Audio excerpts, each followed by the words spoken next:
कुछ अनुदान कभी मिला है? बिल्कुल, कांग्रेस की सरकार में अनुदान मिला था, वही 15,000 के अप्रोक्स में मिला था, बस वही अनुदान था। उसके बाद में लोन दिया गया था जो आज तक माफ़ नहीं हुआ। तो जो अनुदान यदि मिला है तो अनुदान आपके लिए सहायक हुआ है या बिल्कुल बिल्कुल, लिए? अनुदान तो सहायक ही है ना। अगर मान लिया जाए कि कोई 15 साल या 10 साल में एक बार अनुदान अगर 15,000 रुपया दिया जाए तो आप बताइए कितना दिन चलेगा? बुनकर कितना माल खरीदेगा, कितना स्टॉक करेगा? 10 साल में अगर एक बार दिया जाए तो आप भी समझ सकते हैं कि उस 15,000 का क्या होगा। ये स्कॉलरशिप लड़कन का होता है तो साले साल दिया जाता है। आप देख ही रहे हैं कि स्कॉलरशिप साले साल दिया जाता है, लेकिन बुनकर का 10 साल में एक बार अनुदान, और वो भी उसके बाद में नज़र ही नहीं आया। और लोन दिया गया तो कभी माफ़ी नहीं हो रहा है, सब्सिडी आ रहा है वही कट जा रहा है। और फिर दूसरी बात, एक चीज़ मैं कहना चाहता हूँ कि ये बात जो है सरकार के पास पहुँचे, वो ये है कि हम लोग 400 के लगभग यहाँ लूम है।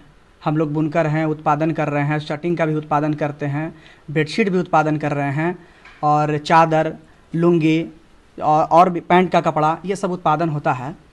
तो सरकार जो है खादी मॉल का, जिसे मान लिया जाए कि पटना में खादी मॉल है, ठीक है, तो खादी मॉल बनाया गया तो इसी पर्पज़ से बनाया गया होगा ना कि बुनकर जो माल बनाती है वहाँ पहुँचे, उसका प्रोडक्ट वहाँ पहुँचे, जैसे उसी के लिए बना होगा कि बुनकर को सहयोग मिले। तो अच्छा एक बात बताइए कि जब बुनकरों के लिए बना है तो कौन से ऐसे लोग बीच में हैं जिनको रजिस्ट्रेशन मिल जाता है जो बुनकर है ही नहीं? अगर सरकार बुनकरों तक बुनकर कार्ड पहुंचा सकती है तो सरकार जो है बुनकर से रजिस्ट्रेशन क्यों नहीं दिलवा सकती है बुनकरों को कि हम लोग पूरे गांव का माल जो है सप्लाई दें? हम लोग से ज़्यादा था खादी मॉल, ज़्यादा नहीं है। हम लोग उसको सप्लाई इतना दे सकते हैं, अगर वो खरीदने के लिए जैसे मतलब रजिस्ट्रेशन के थ्रू लेने के लिए अगर तैयार हो तो सिगोड़ी के अलावा कहीं से भी मतलब ज़रूरत नहीं है, सिगोड़ी पूरा माल जो है खादी मॉल को दे सकती है। लेकिन हम लोग के पास कोई रजिस्ट्रेशन नहीं। हम लोग माल कहाँ बेचते हैं भाई? तो खोजते चलते हैं। ये लोग जो है अपना अपना माल अगर बन भी रहा है, जो बुनकर गरीब हैं वो लेके घूम रहे हैं गांव देहात ऐसे घूम रहे हैं, कोई ले छोटा मोटा दुकान घूम रहे हैं।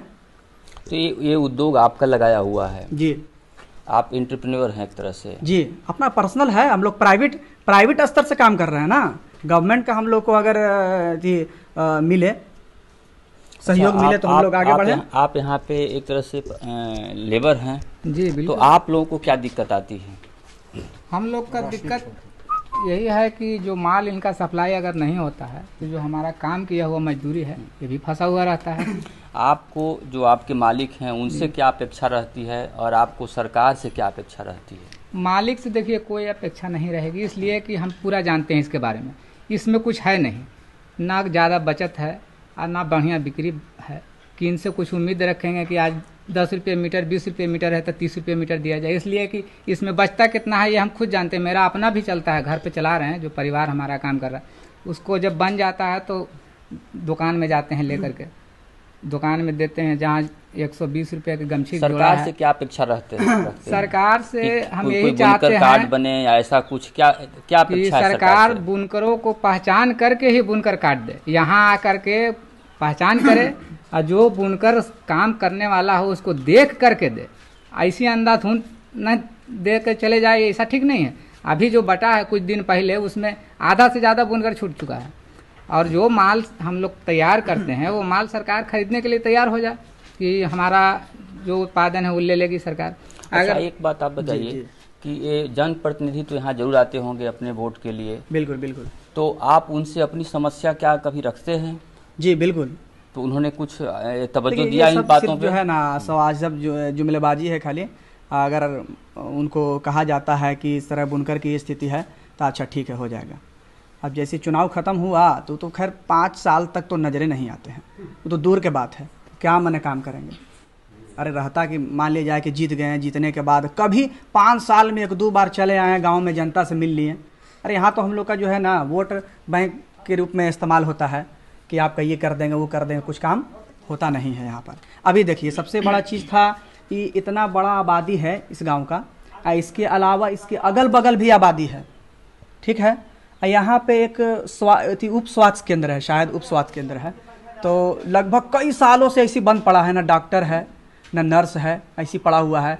हम लोग प्रयास भी किए थे और यहाँ जो मौजूदा जो विधायक थे या उससे पहले भी जो विधायक आए थे सबको कहा गया कि इस हॉस्पिटल को चालू करवाइए, लेकिन कोई ध्यान नहीं दे रहे हैं। और नीतीश कुमार, देखिए नीतीश कुमार भी घोषणा किए थे कि आपका हम चालू करा देंगे, वो भी नहीं। बुनकर के लिए भी घोषणा करके गए थे कि आप लोग का माल जो है हम जो है मार्केटिंग उपलब्ध कराते हैं। पता नहीं क्या हो जाता है, क्या सोच के आते हैं वोट लेके, अब कहाँ गायब होते हैं पता नहीं चलता है। फिर आवेंगे तो वही बात, अच्छा ठीक है सर बनवा दे रहे हैं। तो कुल मिलाकर के बात समझ में आती है कि सरकारें तो सबका साथ, सबका विकास, सबका विश्वास का स्लोगन जरूर देती है और लोगों को जॉब मुहैया कराने के लिए अपने अपने मैनिफेस्टो में वादा करती है, मगर जो लोग खुद अपना MSME जो सेक्टर है उसके तहत अपना उद्योग लगा रहे हैं, जो अच्छे एंटरप्रेन्योर बन सकते हैं, बिहार में एक अच्छा इमेज जा सकता है कि बिहार में लोग ऐसे लोग हैं जो सिर्फ जॉब की मांग ही नहीं करते हैं, खुद अपना उद्योग लगा करके अपने लिए और इस राज्य की आर्थिक स्थिति को सुधार सकते हैं। उसके लिए भी जब स्थिति ग्राउंड जीरो पे आकर के जब देखते हैं तो लगता है कि सरकारें सिर्फ वादा करती है, बड़ी बड़ी बातें करती है, लेकिन उस जो लोग काम कर रहे हैं, जो लोग अपने लोकल रिप्रेजेंटेटिव से जो हैं उनसे अपना बातें वहाँ तक पहुँचाती है कि उन्हें क्या दिक्कत आ रही है, उसके बाद भी उनकी समस्याओं पे शायद तवज्जो नहीं दिया जा रहा है।